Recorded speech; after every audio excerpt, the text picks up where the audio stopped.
On the far western coast of the continent, high atop a rocky promontory overlooking the Sunset Sea, sits Casterly Rock, ancestral seat of House Lannister. Below it lies Lannisport, one of the great cities of Westeros, a center for trade, culture, and the great Lannister fleet.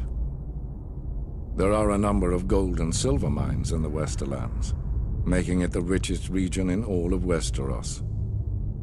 One of the most productive mines lies beneath Casterly Rock itself, making House Lannister the wealthiest of all the noble houses.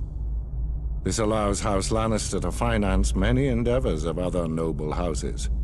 Even the king himself has sought credit from Casterly Rock from time to time. We Lannisters claim our descent from the Andal invaders, and through the female bloodline, Lann the Clever. According to the legend, Lann, using only his wits, won Casterly Rock from the noble House of Casterly during the Age of Heroes. The Lannisters reigned as kings of the Rock for thousands of years, and worked to make it the envy of the rest of the Seven Kingdoms.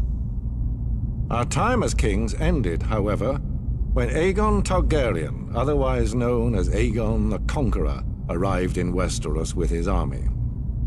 The last king of the Rock, King Lorin Lannister, joined forces with King Mern Gardener, the king of the Reach. Together, with 60,000 men, they met the Targaryen host in open battle. History tells us that Aegon unleashed all 3 of his dragons, slaughtering 4,000 men at what came to be known as the Field of Fire.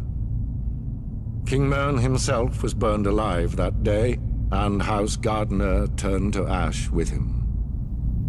Seeing both the threat and opportunity the Targaryens represented, Lorin wisely surrendered and aided Aegon in his further conquest of Westeros.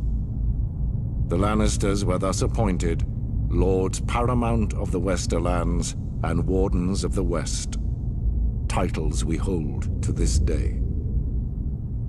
Let us be clear, though. It is neither luck nor royal favor that makes our house prosperous. There have been times in our history where some have thought us weak, lazy, or opulent.